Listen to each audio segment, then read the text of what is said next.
দাদাভাইকে কেউ একজন জাদুটনা করছে। এই কারণে দাদাভাই আমাদের সাথে এরকম কঠিন বিশ্রী ব্যবহার করে। জাদুটনা? ইয়েস, দাদাভাইকে কেউ জাদুটনা করছে। তুই কিভাবে জানলি?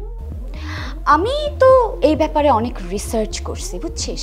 আমি দেখলাম যাকে জাদুটনা করা হয় তার আচার আচরণ ব্যবহার সব বদলায় যায়। আরে ধারে কাছে কাউকে সহ্য করতে পারে না, খিটখিট করে।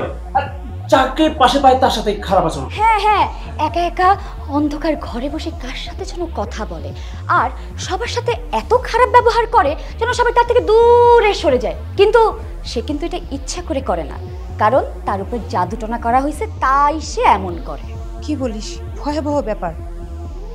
কিন্তু তোরা বুঝতেছিস তো বিষয়টা? হ্যাঁ হ্যাঁ, আমার রিসার্চের সাথে মিল পাচ্ছিস দাদাভাইয়ের আচরণের?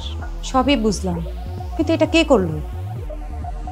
ওই যে দাদাভাই আমাদের বকাবকি করার সময় বলছিল না, তাকে কেউ একজন চিঠি আর একটা গিফট দিছে।